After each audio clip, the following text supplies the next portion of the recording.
Hey people on YouTube land, Zach Call back here with another Bible review. Today we're going to be looking at the New King James Version, Thomas Nelson Large Print Wide Margin Reference Bible. They did send this one out to me as a review copy. As many as you know, I use predominantly the King James. I am a TR guy, but I will let you know up front, this one will probably be involved in a giveaway, so definitely stay tuned and watch through this to see if this Bible interests you, as I'll probably be doing a giveaway over this soon. But when I get right into this Bible, it is a very cool Bible. So here it is itself. It comes in a brown leather soft, so it's a leather-like cover. And you can see here it has Holy Bible on the front, kind of in the middle of the Bible itself. I like how it looks. It's got tooled lines, actually a double tool line around the cover. It is perimeter stitched.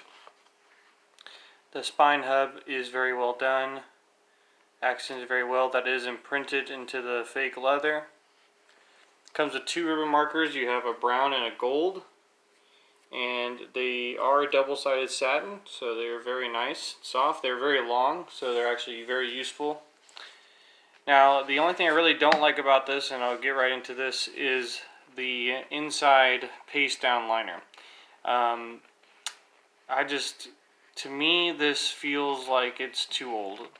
I was talking to my wife, and she's does a lot of brand and logo identity stuff, and I just was like, this just doesn't look good. And she's like, yeah, this looks like it's from the 60s. And I kind of agree with her. It doesn't kind of stand out with what the rest of Thomas Nelson is trying to do with this Bible. And many people have said online, this kind of looks more like the outside of a tissue box, and I get their sentiment. I think this is the only downfall of this Bible. And that's a light complaint. So that's only one thing I want to say right off the bat that I really didn't like. I don't know. I think if you just put like a browned in sheet in here, or something that goes with the color or cover instead of this kind of tie-dye feeling paisley looking cover, it would be a lot better. But having said that, doing the dimensions real quick, this is a big Bible. So this is 9 3/4 inches tall by 7 3/4 inches wide. Okay, and it's about 1.5 inches thick. Now to bring in something to compare, this is the Cambridge Concord wide margin. Okay, this is a huge Bible. For those who know Cambridge, you know their wide margins are big, and you can see the New King James wide margin is slightly larger. Okay, so you can see that.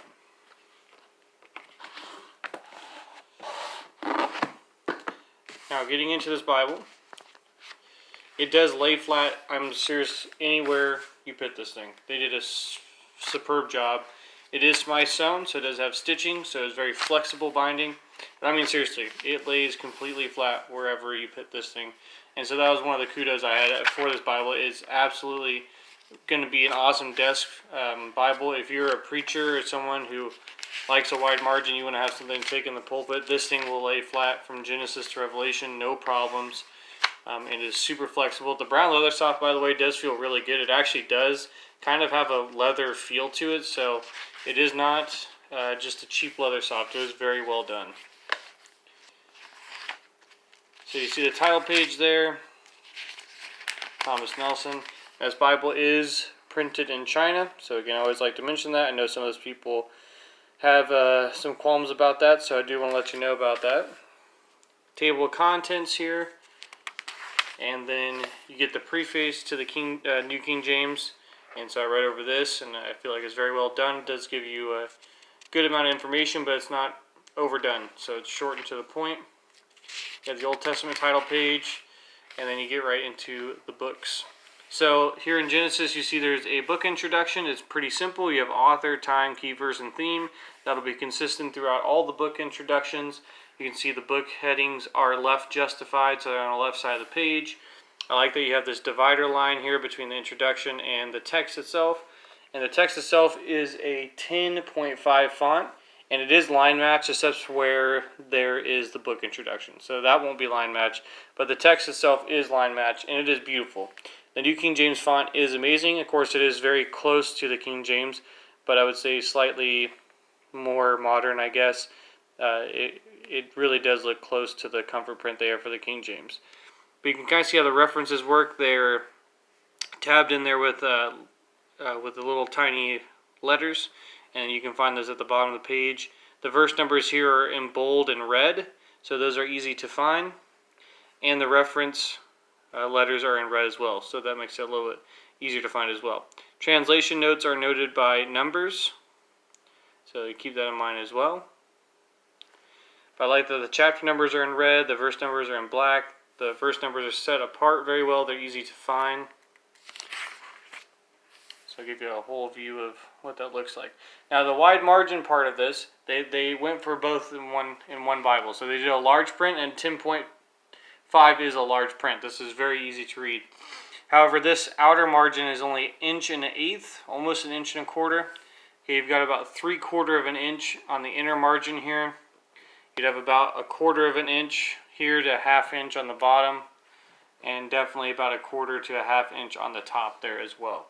So those are your margin dimensions. And again, the Bible is 9 3/4 inches tall by 7 3/4 inches wide. It does have paragraph headings throughout, so that kind of helps break up the text and makes it a little bit easier there for reading. Now, I will say for a wide margin, this paper is slightly thinner than I would typically like. I was just comparing it to the Cambridge Concord, and you can tell there's a substantial difference. You can kind of hear it's a little bit flimsier. Now, that's not to say that this is not terrible paper. I think if you wrote on this, it would be fine. You could probably take a ton of notes in this thing. Again, I'm just leaving it clean because I'm going to try to believe I'm going to do a giveaway, so I want to keep it clean and not ruin it for somebody that would get it. If this was my Bible, though, I would have no issue writing in it. But I do want you to let you know, like, I would be selective with the pens. I think you would want to stick close to Pigma microns, and that's probably all you would want to take, and you'd probably be fine. There'd probably be no bleed through, no ghosting. This is pretty good paper, but I just was comparing it to the Cambridge wide margin. So I'll kind of show you. I had a section marked off here. So here in John, in the Cambridge, you can see I wrote on the back side of this, and you can barely see the ghosting on that. There's the writing. Here's where I wrote on that one page. You can see the back side. So this paper, you can see kind of where I wrote behind, but there is no bleed through. In this paper, you hear that compared to this.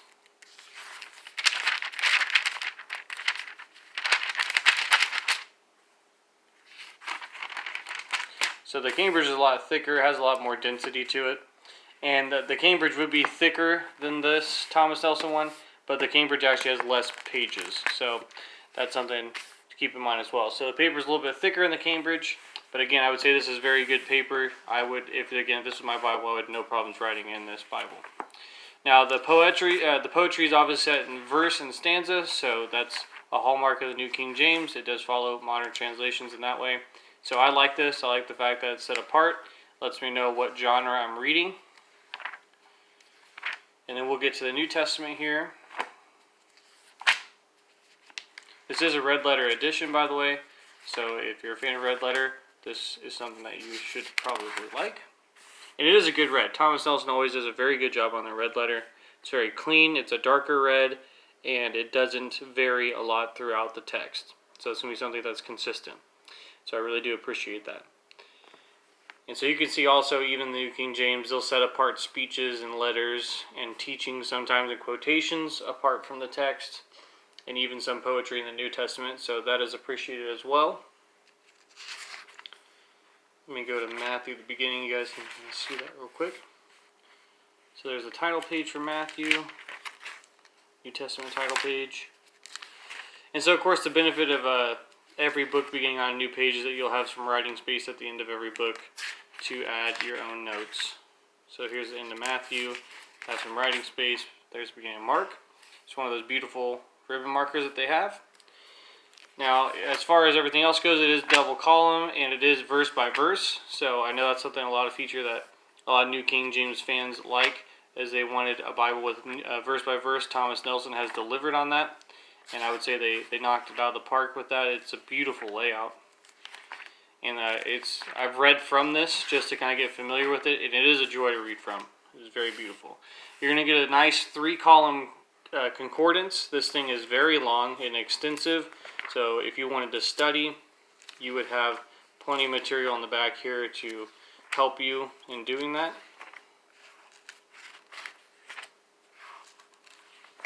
So the concordance goes on for at least 100 or so pages, probably close to 150 there.